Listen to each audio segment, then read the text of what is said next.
So obviously you can see we've got a kit. So we have the MK2 kit from Kyosho. This is the FAZER MK2, just kind of whatever.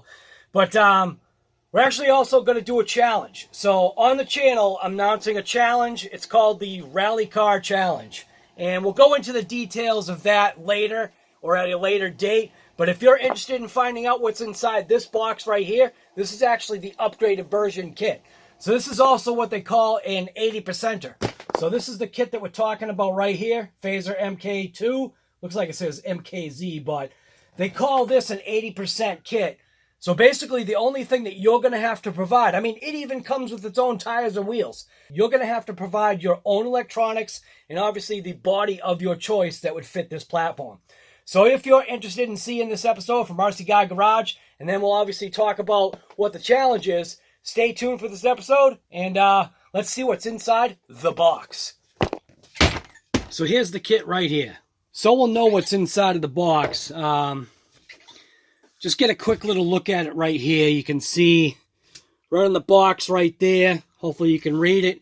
It says special equipment. So this is obviously a 110 scale radio controlled electric powered four-wheel drive FAZER MK2 FZ02 series, which is right there. Special equipment. It says HD, which is heavy duty TC center drive shaft, TC universal swing shaft, transponder mounting stay, body mount, and aluminum plate. It's got a bunch of just like other stuff on it. Special equipment, yeah, same exact thing. On the back side here, just a bunch of language that, yeah, I have no idea. So it says Duralumin, something like that. HD TC center shaft. Provides increased rigidity compared to the standard resin shaft included with the Ready Set kits. In addition to smoother driving transmission, the red anodized color has a striking visual appeal. Yeah, it kind of does too. TC universal swing shafts on the front drive section won't drop out or on heavy contact like the dog bone shafts. In addition, swing shafts deliver consistent drive transition even when the joint is at a wide steering angle. And then a special resin transponder tray is included for when the chassis is competing in race events. There is no need to make a handmade stay or holes in the body to fit a transponder. So transponder is not anything that I'm really interested in because it has nothing to do with what my challenge is. On the bottom here, it says included body mounts. Enable bodies from various manufacturers to be fitted in addition to different disc brake wheel hubs. Allow 190 millimeter to 200 millimeter chassis with settings for compatibility with various body types. Then it just talks about, on this side, just talks about shocks and diff gears are not filled with oil, so assembly can be completed to the preferred setting, which is something that's pretty important. Oil shocks and springs optimize the front, rear, geometric balance, delivering both light handling and precise control. Silicone oil for the shocks is sold separately. Yeah, so it looks like we might be assembling shocks as well. Rear bumper and scrub radius. The two factors with the greatest influence on handling have been optimized. On the front suspension, interchangeable front and rear, left and right hub carriers improve parts efficiency and maintenance. Included comes with an aluminum plate, protects the motor from dirt and provides effective heat dissipation, especially in the heat of summer racing. Original low-profile semi-slick pattern tires and inner sponge, combined with a 15-spoke black wheels for enhanced appeal. So obviously right here gives a whole bunch of technical data. If you want to pause the video so you can actually, see what it says or whatever. I'm not going to go into all that stuff, but required for operation, which is not included. Radio transmitter, 2-channel, 1 servo. It obviously gives, like what the receiver size, max-wise, should be. Electronic speed control, a motor, a body, battery for the chassis, batteries for the transmitter, battery for charger for battery, silicone oil, just all that kind of just stuff. Enough with that garbage. Let's open up this box and see what you get inside. Ta-da! All right, so inside the box, right away, you get an owner's manual with that metal Kyosho wrench, which it's actually pretty good. I've actually switched over to using this wrench instead of using my individual wrenches, which was nice when I got the Mad Van, because basically this is the Mad Van. This is also the Camaro. This is the Charger. This is all the vehicles. The Chevelle. This is the same exact platform, just with changed out things like shocks and A-arms and the body mounts and shock towers and stuff like that. But the main chassis is basically the same. I do believe they have like a chassis that's longer. I'm not exactly sure on that one, but just an instruction manual. And obviously, you know, you're going to need this, or maybe you're going to need this to assemble, because this is, check it out, it's a kit. So inside this one bag right here, it looks like we've got our bearings. The shocks actually look like they're assembled. But basically this comes with a whole bunch of just parts. You can see those nice upgraded hubs right there. Integrated dog bone things. You can see the disc brakes. Those are aluminum. Are you serious? Wow, it comes with disc brakes. Wow, this kit's actually pretty cool. And you can see there's the motor mount that they were talking about. Just a whole bunch of stuff in here. We'll open up this bag in a bit. And here we go. Here's the tires and wheels. So you see you got, you know, obviously you're going to be gluing everything, you know, yourself, which is fine. Gives you obviously the opportunity to go ahead and use these tires maybe on a separate wheel or whatever you want to do. Whether if you want to use this wheel and use a separate tire or whatever. But yeah, so they give you tires and wheels. Obviously a 12 millimeter hex. And then inside is the actual chassis. So this is what they mean when they call this an 80%er, but it's a 40% assembled. So you're not going to have to mess with any gears. You're not going to have to touch a drive shaft. Looks like the servo stuff is all connected up inside. We got a couple zip ties, one right there, one right there. Same thing with the rear diff. Everything's already assembled. This thing is actually pretty sweet. So, and yeah, the parts are that. See, look at the flexibility. See, this is why I think Mad Van is staying together. Look at the flexibility in these parts. And granted, these aren't the same exact thing as Mad Van, but yeah. And look at even a nice big battery tray area. That is pretty sweet. So let's grab cutters and we'll release the vehicle from its cardboard. All right. So you just snip there, snip there, pull that away, throw it on the floor. And obviously the chassis is extremely light. One thing I kind of wanted to do, I think while I'm right here, why don't I weigh that chassis on my gram scale? So you can see I got my gram scale right here. I just got to lay that down, scoot you guys in here. So we'll turn it on. So the chassis as a whole, on grams, chassis weighs about 440 grams, somewhere around there. So the chassis as a whole, 440 grams. All right, so let's see what you get inside the bag. Oh, it's a zip. It's actually a Ziploc bag.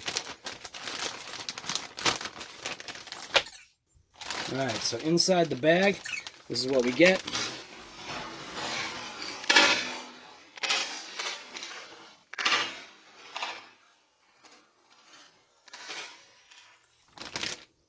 Pile of parts. So, bag number one, we've got the shocks. I'm really interested to know. I wonder if these... So it is a shimmed shock. So inside that bag, it looks like it's got the mounting screws. It's got spare parts, actually. It's got spare little shock shaft eyelet things there. So spare those. Screws, I think, assume to mount it. The shocks are all the same size shock. So I'm just going to pop this off. See if these already have fluid in them.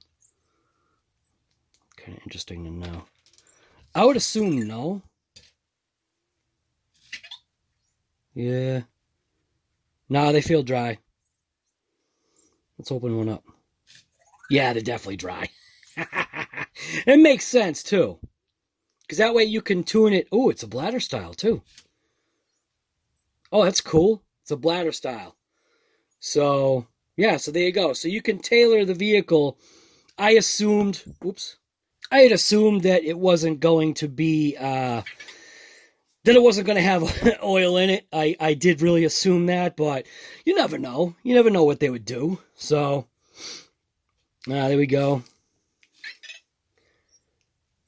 Pretty stiff springs. I'll tell you that. These springs are pretty stiff. So we'll get that shim back in there.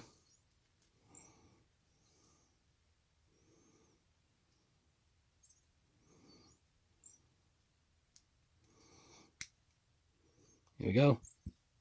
So 4 shocks inside this bag right here, which is bag number 9. Body pins, and it looks like the front bumper assembly in there, and also some body posts. In bag number 5, looks like we got some bearings. Looks like we got some hubs. We also have drive axles. Those have got to be the rear drive axles. Look at those things. Those things are pretty beefy. No, that's not the drive axles. What is that? Yes, it is the drive axles. So inside this bag right here, which is bag number 5, you obviously have the hub bearings, which is 4 of them. You got all your pins and hubs and little micro, tiny, thick, massive dog bones. I can't tell if those are metal or plastic.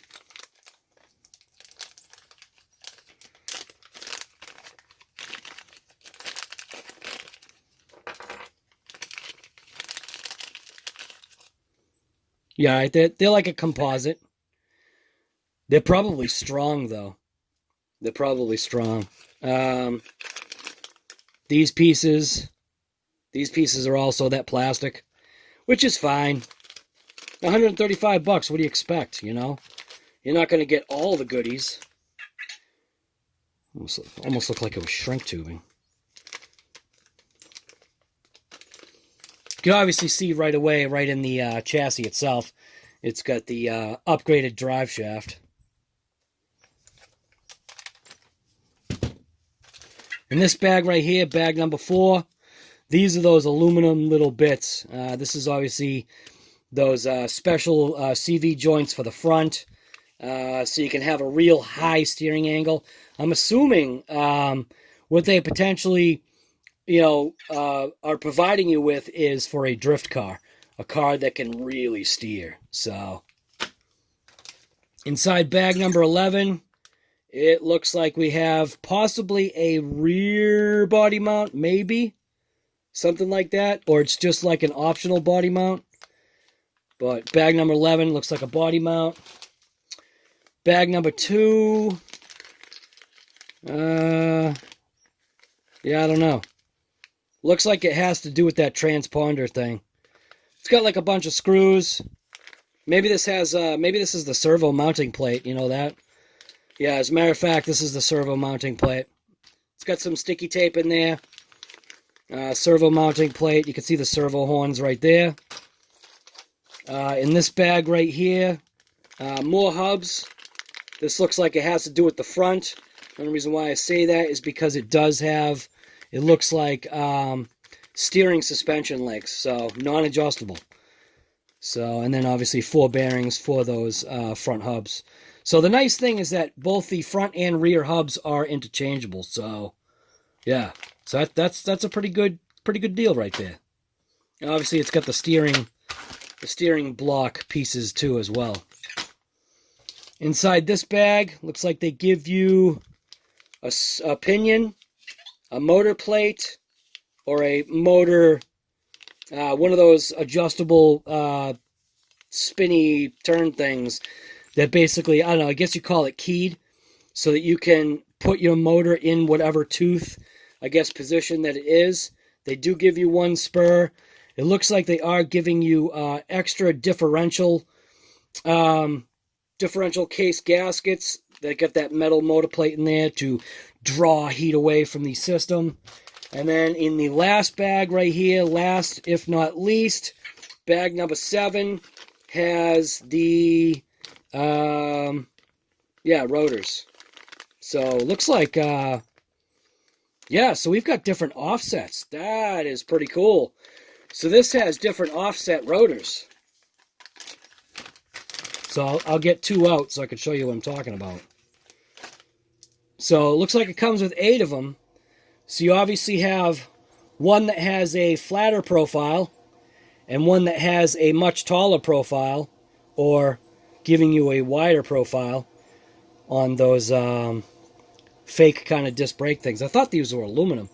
They had that. I'm always getting faked out. Like even this thing right here. Look at those wheels. Those wheels. When I first saw them, man, those looked like aluminum. You know what I mean? I was so faked out by that.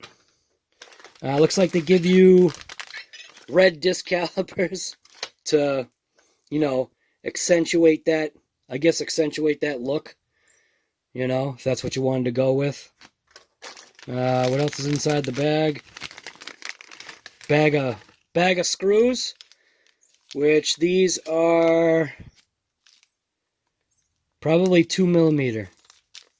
I'm guessing these are 2mm screws. You got a combination of coarse and fine thread in there. So put all these things back in there. Why did I decide to go ahead and go with this FAZER kit right here from Kyosho, which is the FAZER MK2? Point blank, because of Mad Van and because of all the other vehicles that they put on, I guess you want to say, put on this chassis or platform. I was very impressed with how Mad Van was constructed. I'll put this box down. I was very impressed with how Mad Van handled, I guess, the abuse that I point blank gave it. So it gave me an idea that I wanted to go ahead and buy the chassis kit when it first came out. And what is this about the Rally Challenge or Rally Car Challenge? So one car that I don't have in my collection, and that's anything that has to do with a rally vehicle.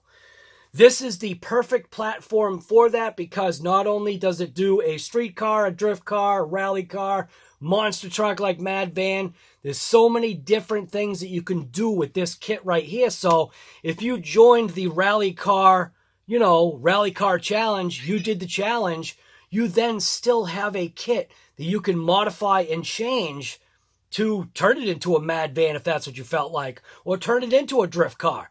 That's why I'm doing this challenge, because this kit I felt gave you, Kyosho, gave you the ability to change it up.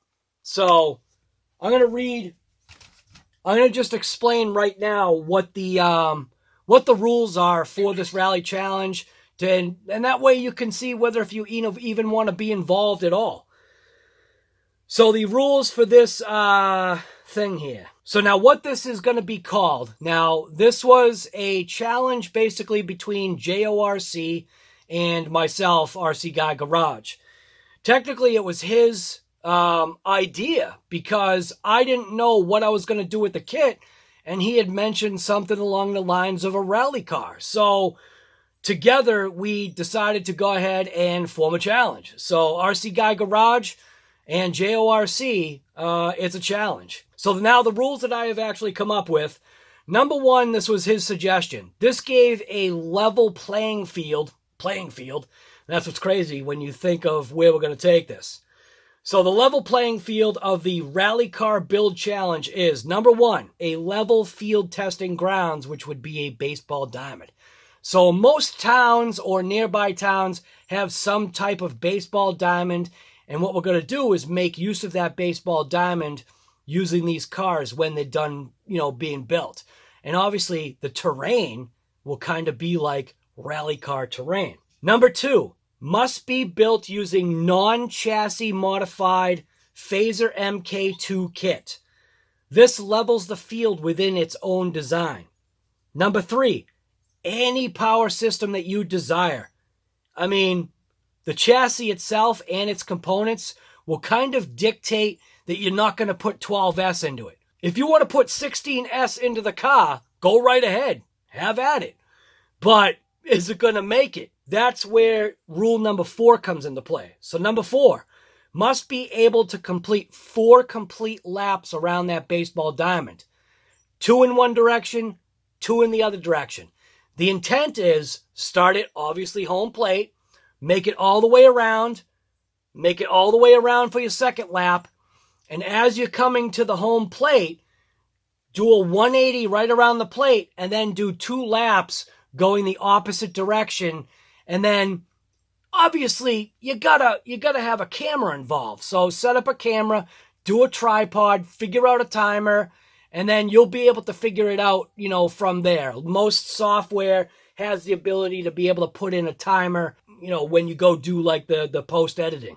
Rule number 4 was the tires. So this is the type of tire that you need to use. You need to use a treaded rally car style tire. Obviously, you're not going to use the tires that came in the kit. Obviously, we're not saying, you know, use like, you know, ultra aggressive. Now I'm going to grab tires that don't make any sense. So here, so obviously you're not going to be using tires like this because that would create an unfair advantage. You're not going to use tires like this, although if this is all you could find, meaning in a rally size tire, whatever fits on the body, yeah, I guess, I don't know. I guess to me it makes sense, this rally car build. If it doesn't make any sense to you, just ask questions, just put comments below. And RC Guy Garage, make sure that, you know, obviously you're directing the comments to me. If it's on the Facebook channel, both talk to JORC and I myself. What will happen is the challenge actually ends on the last day in September.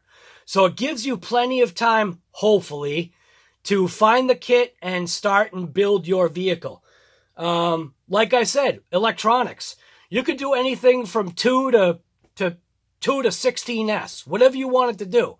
It just has to be able to make it 4 total laps, 2 in each direction, and yeah, that's it. It's a basic, easy challenge that I think it gives you a vehicle that it's not purpose-built, meaning it's incredible what this platform or what they have been able to do with this platform right here. That's why I'm doing this, because I think this is actually stinking awesome. So anyways, if you're interested in joining that challenge from RC Guy Garage and JORC, just join it and let's get this thing ripping. Yeah, I don't think there's anything else that I need to add in. I don't know, whatever. So anyways, like I always say, just get out there and rip it. I mean, those kits, they're only like $135 and you can scavenge parts off of other vehicles. So just do it, rip it. Get out there, rip it. Join Rally Car Challenge. You'll have a blast, you know? All right, just get out there and point blank, just get out there and like I always say, what do I always say? Just get out there and rip it. Oh yeah, I actually almost did forget something. So yeah, part of it being a rally car, choose a rally car body, obviously. Something that you can use as a rally car body. Even like try to represent the body itself, whether you're doing paint, stickers, whatever you want to do, just make it look like a rally car. That's it. So it's a simple, easy challenge, so just get to it.